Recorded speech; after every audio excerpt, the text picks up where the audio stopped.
Podcast ABTCP Giro Setorial. O resumo da notícia da cadeia produtiva do setor de celulose e papel começa agora. Olá, ouvintes, tudo bem com vocês? Neste nosso Giro Setorial, 26ª edição, vamos trazer as mais relevantes notícias da última quinzena deste mês de abril sobre o setor de celulose e papel. Portanto, fiquem conosco até o final do nosso programa. É isso mesmo, Patrícia. O nosso destaque no primeiro bloco deste podcast vai para o programa Recicla Mais do Governo Federal, que instituiu o Certificado de Crédito de Reciclagem. Para falar sobre o assunto e fazer um balanço sobre este anúncio, Fabrício Soller, sócio da Felsberg Advogados, especialista em ambiente, sustentabilidade e resíduos e colunista da editoria Legislação e Resíduos Sólidos da Revista Papel, é o nosso mais ilustre convidado desta edição do nosso programa. E no segundo bloco falaremos sobre como o setor está cada vez mais fortalecido com dois importantes fatos: a entrada em operação da LD Celulose e a aquisição da Iguaçu Celulose pela CMPC, além de falar sobre importantes contratos fechados pela indústria de base florestal neste período. Já no terceiro bloco, caros ouvintes, vocês ficarão por dentro das últimas soluções em ESG das empresas, eventos, premiações e demais oportunidades dessa tão importante cadeia produtiva do Brasil. Feita a nossa prévia introdução sobre os temas deste programa e dando início às apresentações do nosso conteúdo, vamos à primeira notícia. Na quarta-feira, dia 13 de abril, o governo federal lançou o programa Recicla Mais e o Plano Nacional de Resíduos Sólidos, Planares, duas ações de economia verde que atuam de forma inteligente na gestão dos resíduos. Conforme anúncio, o programa Recicla Mais vai beneficiar mais de 1 milhão de agentes de reciclagem com renda extra. Já o Plano Nacional de Resíduos Sólidos proporcionará mais segurança jurídica e previsibilidade para a atração de investimentos, além de desenvolver a infraestrutura física e logística para a melhoria da gestão dos resíduos sólidos no país. Durante a cerimônia, o presidente da República, Jair Bolsonaro, assinou os decretos que instituem os dois atos, juntamente com os ministros Joaquim Leite, do Meio Ambiente, e Paulo Guedes, da Economia. Eles destacaram a importância das duas ações para o desenvolvimento do país neste setor. Quanto ao programa Recicla Mais, trata-se de uma parceria do Ministério do Meio Ambiente com o Ministério da Economia e visa fomentar a injeção de investimentos privados na reciclagem de produtos e embalagens descartados pelo consumidor. Os agentes de reciclagem poderão, entre outras ações, habilitar as notas fiscais geradas na comercialização de recicláveis junto a entidades gestoras que emitem o crédito após a verificação de lastro fiscal e material. Cada tonelada equivale a um crédito que pode ser comercializado junto a empresas geradoras de resíduos que precisam comprovar o atendimento às metas de logística reversa. Já o Plano Nacional de Resíduos Sólidos, aguardado há mais de 10 anos, apresenta um caminho para se alcançar os objetivos e materializar a Política Nacional de Resíduos Sólidos, instituída pela Lei nº 12.305, de 2010, por meio de diretrizes, estratégias, ações e metas para melhorar a gestão de resíduos sólidos no país. Pedimos então ao colunista da Revista O Papel, da editoria Legislação e Resíduos Sólidos, o nosso querido Fabrício Soller, especialista no assunto e sócio da Felsberg Advogados, para realizar um balanço sobre o programa quanto aos reais benefícios que este certificado poderá realmente proporcionar. Bom, gostaria aqui de trazer algumas considerações acerca dos recentes regulamentos publicados pelo governo federal relacionados a resíduos sólidos. Então, gostaria de destacar inicialmente o Decreto Federal 11.044, decreto esse que institui o Certificado de Crédito de Reciclagem, o Recicla Mais. Trata-se de um certificado de caráter voluntário, a ser considerado como uma opção para implementar o sistema de logística reversa. O certificado de crédito de reciclagem é um documento emitido pela entidade gestora que comprova a restituição ao ciclo produtivo da massa equivalente de produtos colocados no mercado. Então, por exemplo, uma empresa que coloca no mercado 100 toneladas de embalagens de papel e papelão tem como obrigação para atendimento da logística reversa recuperar nos dias atuais 22%, ou seja, 22 toneladas de papelão para cumprir a logística reversa. E uma das formas regulamentada em âmbito federal é o Recicla Mais. Importante atentar para o seguinte: essa regulamentação hoje feita pelo Decreto Federal 11.044 impõe, para fins de conformidade e rastreabilidade, duas evidências para comprovar a logística reversa, né? A comprovar a existência do certificado do crédito de reciclagem. Primeiro, ele tem que estar lastreado em notas fiscais emitidas pelos operadores. No entanto, essa nota fiscal ela só tem validade se comprovada a veracidade, autenticidade, unicidade e não colidência por meio de um verificador independente. Então, esse é um primeiro ponto, a atuação de um verificador independente, que é uma terceira parte, para verificar a consistência do resultado. Além das notas fiscais verificadas, é importante também, ou pressuposto da existência do crédito, o MTR, que é o Manifesto de Transporte de Resíduos, emitido no âmbito do SINIR, no Sistema Integrado de Gerenciamento de Resíduos Sólidos. Então, a partir de 13 de abril de 2022, só existe crédito de certificado de reciclagem se o mesmo estiver lastreado pela verificação de um verificador, pela análise de um verificador independente e também com base no MTR. Então, a partir disso, é passível de existir um certificado, um crédito, que passa então a ser utilizado para cumprimento da obrigação legal.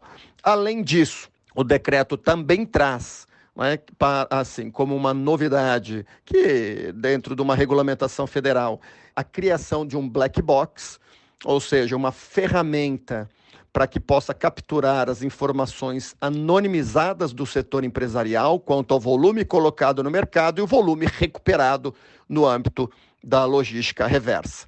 Então, o setor empresarial deve providenciar essa black box, que é uma ferramenta, um sistema informatizado para a gestão da informação. Então, 2 pontos de destaque.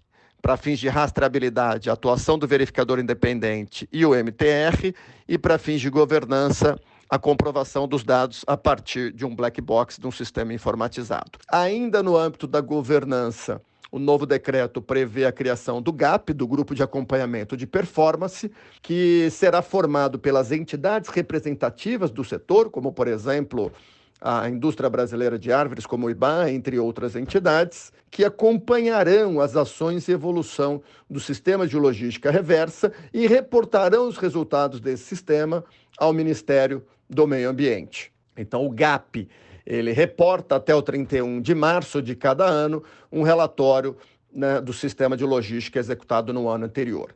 Então, talvez esses sejam os principais pontos do certificado de crédito e reciclagem. Importante ainda, para concluir, se não houver verificação de terceira parte por um verificador independente e MTR, o crédito é nulo, inexistente. Então, isso é apenas para reforçar aí o conteúdo deste decreto federal, trazendo mais segurança jurídica, operacional e técnica, evitando fraude, fake, certificado sem lastro e infelizmente, outras ocorrências que têm acontecido. Perguntamos ainda sobre o Planares e quais são os pontos mais interessantes do documento, observando-se o setor de celulose e papel. Um outro ponto importante, também no mesmo dia, foi publicado o Planares, o Plano Nacional de Resíduos Sólidos, aprovado pelo Decreto Federal 11.043. Esse decreto federal, ele aprova o Plano Nacional. O plano, ele representa a estratégia de longo prazo em âmbito nacional para operacionalização e implementação da Política Nacional de Resíduos Sólidos. O plano, ele traz um diagnóstico, a situação de resíduo no país, proposição de cenários, metas, diretrizes e programas voltados à consecução, voltados ao atendimento da Política Nacional de Resíduos Sólidos. E, para concluir, destaco no âmbito do Planares, que é trazido aqui, é apontado as metas para recuperação de material, de embalagens, e está previsto que em 2024, a meta que hoje é de 22%, em 2024 seja de 30%, para até 2040 chegar a 50%. Então, hoje a meta de logística reversa é 22%. Existe um apontamento no Decreto Federal 11.043, que aprova o Planares, que a meta será em 2024 30%. Em 2040, 50%. O que denota aí um grande trabalho pela frente, um grande desafio de investimento em estruturas de recuperação de material, por intermédio de pontos de entrega, estruturação de cooperativas, atuação com operadores, centrais mecanizadas e, naturalmente, a ferramenta do crédito, desde que lastreado pelo MTR e também submetido a um verificador independente. Caso contrário, esse instrumento não tem valor legal. Então, esses são alguns apontamentos da regulamentação. Fabrício, nosso muito obrigada pela sua participação e importantes esclarecimentos sobre esse novo programa. E até o nosso próximo encontro. E vocês, ouvintes, o que esperam do programa Recicla Mais? Enviem seus comentários para a nossa equipe em podcast@btcp.org.br. E dando continuidade ao nosso podcast, além dessa importante notícia para o setor, Patrícia, outra discussão que esteve em pauta na última semana ocorreu durante a reunião do Conselho Deliberativo da IBA, a Indústria Brasileira de Árvores, na última terça-feira, dia 12 de abril. Isso mesmo, Thaís. O tema mercado de carbono foi discutido com profundidade pelos palestrantes convidados para esta reunião. Marco Antônio Fujihara, coordenador executivo do FBMC, Fórum Brasileiro de Mudanças Climáticas, e por Eduardo Bastos, diretor de sustentabilidade da Bayer. No decorrer do encontro, ambos abordaram a atual situação do tema no Congresso Nacional. Conforme relato a seguir do embaixador José Carlos da Fonseca Júnior, também diretor executivo da IBA, o foco da abordagem ficou concentrado em questões mais prementes relacionadas à precificação em mercados de carbono, os regulados e os voluntários, tanto no Brasil quanto no plano multilateral. Com relação ao Acordo de Paris, Fujihara comentou que a regulamentação do artigo 6, tal como aprovado em Glasgow, tende a ser um processo longo e desafiador e que seria muito recomendável que o Brasil dispusesse de seu próprio mercado nacional devidamente regulamentado. Ele explicou que, a grosso modo, a situação de emissões no Brasil está refletida nos seguintes números, com percentuais arredondados: 50% relacionado ao desmatamento, 25% à agricultura e pecuária, 25% relativo à indústria e energia. Como o combate ao desmatamento depende de políticas públicas efetivas, a realidade é que o debate sobre regulação de mercado esteja focado nos 25% referentes à indústria e energia. Nesse sentido, considera-se que o setor de base florestal é uma agroindústria que funciona na bioeconomia. Tem papel fundamental a desempenhar na estruturação de sua própria modelagem e até serve como benchmark para outros setores econômicos. Eduardo Bastos, por sua vez, destacou a abordagem integrada de paisagem, na qual um país como o Brasil precisa ser remunerado pelo que sua produção carrega, embutida no processo produtivo de preservação e regeneração florestal, ou ainda a necessidade de modelos robustos tropicalizados, que sejam baseados na melhor ciência, respaldados em publicações acadêmicas internacionais com credibilidade, em estudos submetidos a peer reviews. E com essas excelentes reflexões sobre o novo programa do governo, bem como os avanços necessários para a regulamentação de um mercado de carbono, o primeiro bloco de notícias termina aqui. Dando início ao nosso segundo bloco, as notícias que separamos para vocês demonstram quanto o setor avança cada dia mais em qualquer segmento em que se propõe a atuar. Pois é, caros ouvintes, a exemplo disso, podemos citar a aposta da Dexco, maior produtora de painéis de madeira industrializada, pisos, louças e metais sanitários do Hemisfério Sul.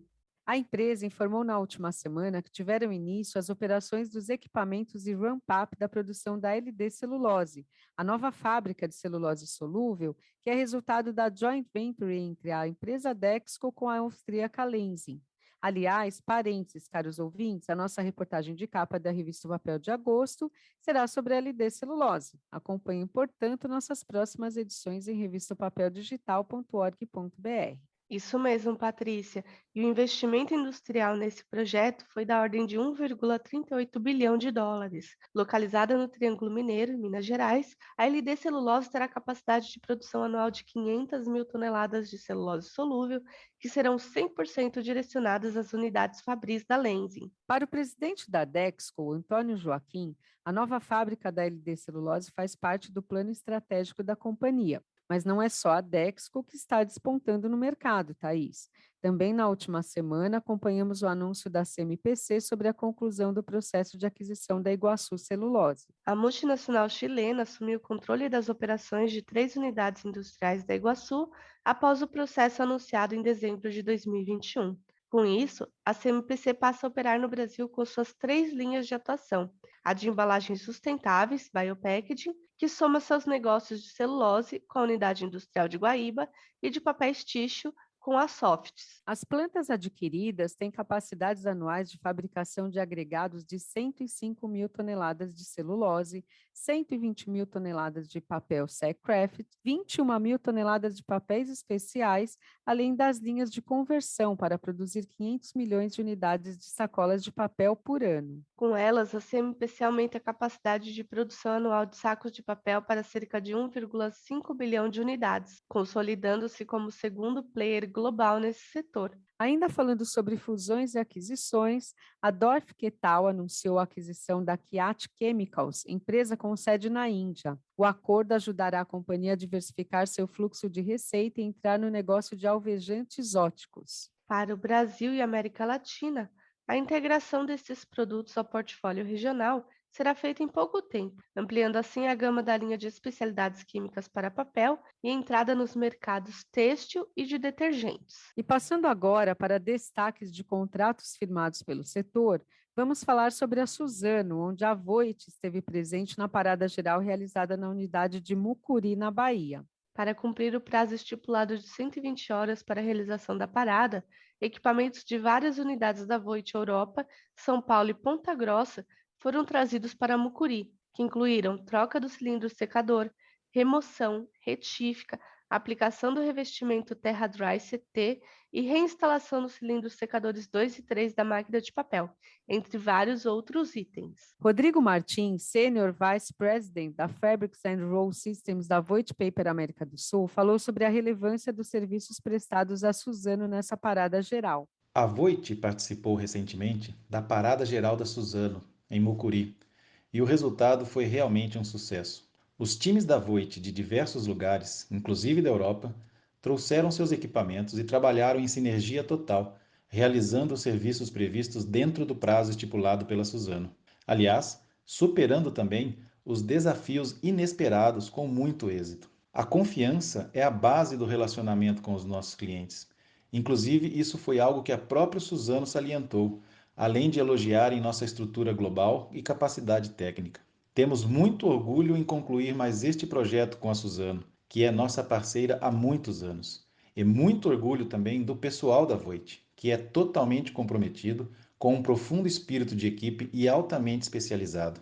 E ainda falando sobre a Voit, a empresa foi contratada pela Fernandes, indústria de papel localizada na cidade de Amparo, no interior paulista, para modernizar o seu processo de preparação de massa. Conforme divulgado pela Voit, ainda em fase de desenvolvimento, a unidade deverá ser a maior planta de central de aparas do Brasil, com capacidade de cerca de 750 toneladas de preparo por dia na primeira fase, chegando a 1.000 toneladas por dia na segunda fase do projeto da Fernandes. E seguindo com o nosso podcast, entre outros anúncios que estão relacionados ao setor, estão a Shell e a Gerdau, que firmaram acordo para a formação de uma joint venture para desenvolvimento, construção e operação de um novo parque solar no estado de Minas Gerais, a ser construído em 2023. O parque, que deverá ter capacidade instalada de aproximadamente 260 megawatts pico, fornecerá 50% do volume produzido para unidades de produção de aço da Gerdau no Brasil, na modalidade de autoprodução,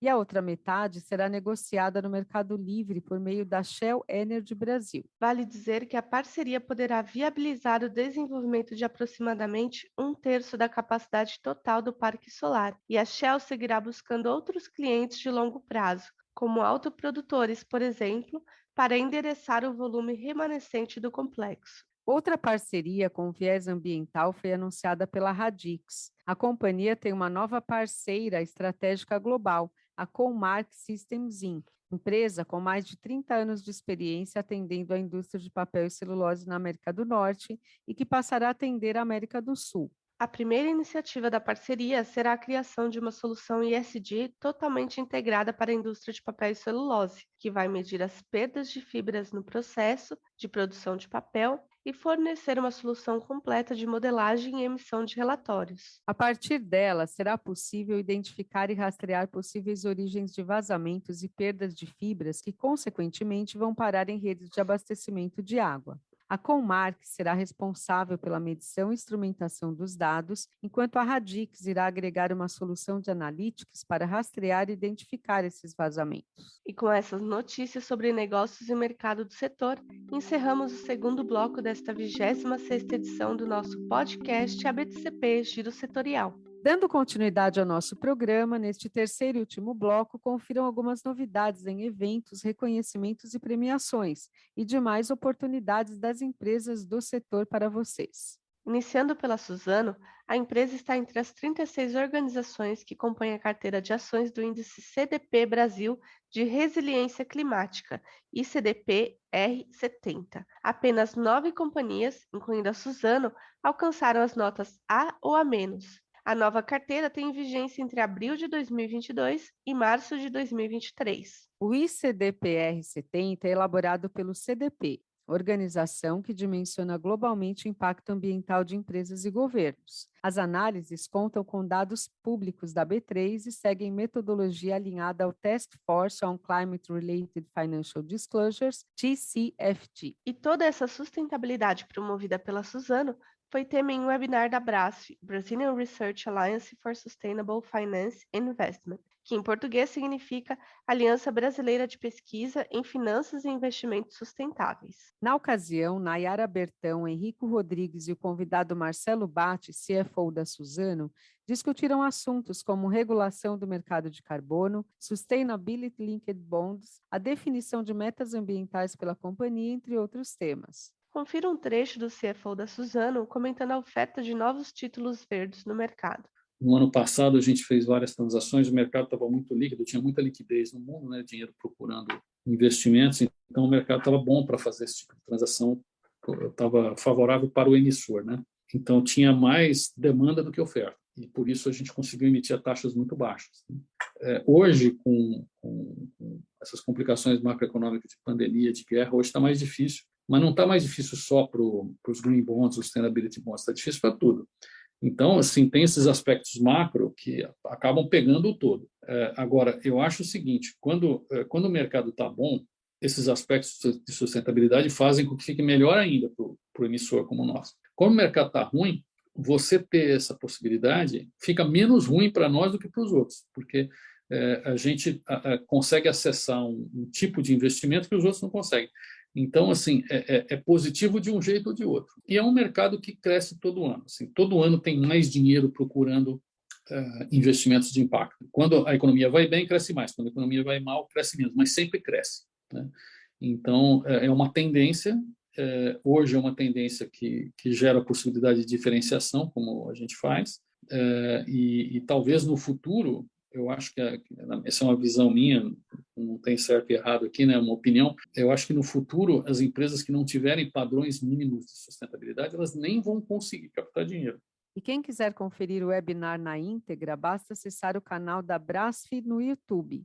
Aliás, ainda falando sobre a Suzano, a companhia foi eleita a melhor empresa na categoria Destaque de Inovação da Indústria 6.0 do Prêmio Transformação Digital Brasil Osiris Silva. A premiação, realizada pelo Instituto Micropower, reconhece as melhores práticas em aprendizado, desempenho e transformação digital, com o propósito de promover o desenvolvimento de projetos para a inovação e transformação digital de processos e modelos de negócio das empresas brasileiras. Em sua 19ª edição, o Prêmio Transformação Digital Brasil avalia os projetos em 3 focos: processos, modelos de negócios e e-digital.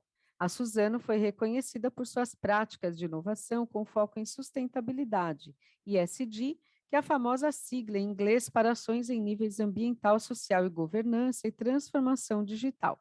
Pois é, Patrícia, e ainda falando sobre premiações, a Silvamo recebeu pela primeira vez o Prêmio Expressão Ecologia na categoria Manejo Florestal Sustentável.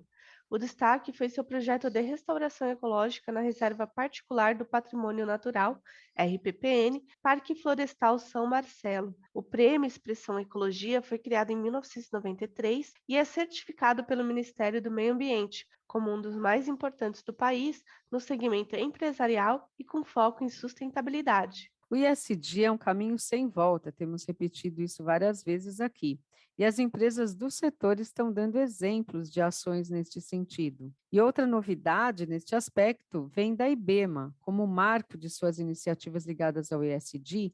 A empresa, principalmente no quesito governança, lançou seu canal de ética para dar segurança e transparência aos processos, promover clareza e buscar por soluções para seus stakeholders. Isso mesmo, o canal está disponível a todos os colaboradores, clientes, fornecedores e público em geral, e está aberto para denúncias de condutas não conformes com a atuação ética, limpa e transparente, presentes no propósito da companhia. O interessante é que o acompanhamento das ocorrências é feito por uma empresa terceirizada, o que garante um processo realmente anônimo e sigiloso. O canal de ética IBEMA fica disponível 24 horas todos os dias da semana. O relato pode ser feito pelo site ibema.com.br ou pelo telefone, anotem aí, 0800 344 81.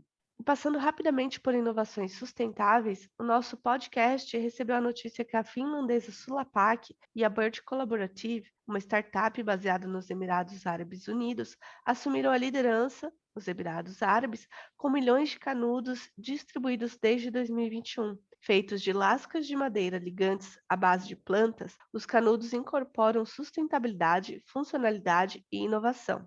E essa liderança tem se refletido no consumidor final. Vários hotéis de luxo nos Emirados Árabes Unidos escolheram canudos sustentáveis da empresa para serem usados em seus restaurantes. Os hotéis incluem o St. Regis Downtown, o Four Seasons Resort Dubai e o Caesars Palace Dubai, entre outros.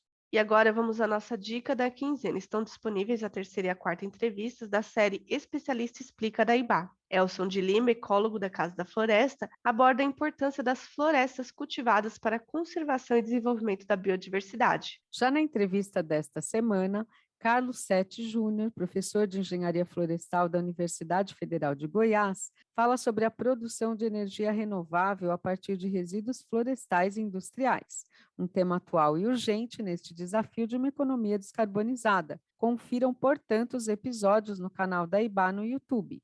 E passando a seguir para as vagas e oportunidades do setor, fiquem atentos. A Suzano informou que tomou conhecimento em 14 de abril de anúncios de falsas vagas de emprego que estão circulando nas redes sociais e no WhatsApp, utilizando o nome da empresa de forma irregular e ilegal, sem autorização. A empresa reforça que as vagas oficiais são divulgadas por meio de sua plataforma de oportunidades, que pode ser acessada gratuitamente no endereço jobs.kenobi, com K no início e Y no final.com/Suzano. Sobre os anúncios de falsas vagas de emprego, a Suzano informa que já está tomando as medidas judiciais cabíveis em relação ao fato. E a Cenibra anunciou que deu início às inscrições para o programa Jovem Aprendiz, segundo semestre de 2022, em parceria com o Serviço Nacional de Aprendizagem Industrial de Minas Gerais, em Ipatinga. A partir da conciliação do conhecimento teórico com o prático, o programa tem o objetivo de qualificar estudantes por meio da primeira experiência profissional. As inscrições devem ser feitas pelo site senaimg.com.br até o dia 30 de abril. Serão oferecidos cursos de aprendizagem industrial em auxiliar de logística. E agora vamos especificamente falar sobre eventos da ABTCP. Em maio, vocês terão 3 grandes oportunidades de capacitação profissional. Dentre estas estão o curso Fundamentos de Automação e Controle de Processos com foco em Indústria 4.0, realizado entre os dias 10 e 13 de maio. Depois, o 4º workshop de papelão ondulado, que será no dia 18 de maio, e o curso de reciclagem, que será no período de 24 a 26 de maio. Confiram a agenda completa no site abtcp.org.br. E só lembrando, Patrícia, as inscrições para o Prêmio Destaques do Setor 2022 ainda estão abertas. São 19 categorias para empresas e 3 categorias para profissionais. Fiquem atentos e atentas, pois as inscrições encerram-se no dia 13 de maio. E os troféus da edição do Prêmio Destaques do Setor 2022 serão entregues no jantar de confraternização do ABTCP 2022, Congresso e Exposição Internacionais de Celulose e Papel, que será no dia 5 de outubro deste ano no Hotel Transamérica, em São Paulo. Isso aí, Patrícia. E assim encerramos mais este podcast ABTCP Giro Setorial de 2022. E aguardamos vocês na próxima edição, daqui a 15 dias, com muito mais novidades e informações. Ficamos por aqui, então, com o nosso podcast ABTCP Giro Setorial, o programa que traz o resumo da notícia da cadeia produtiva do setor de celulose e papel, para vocês ficarem, então, muito bem informados. Um grande abraço a todos.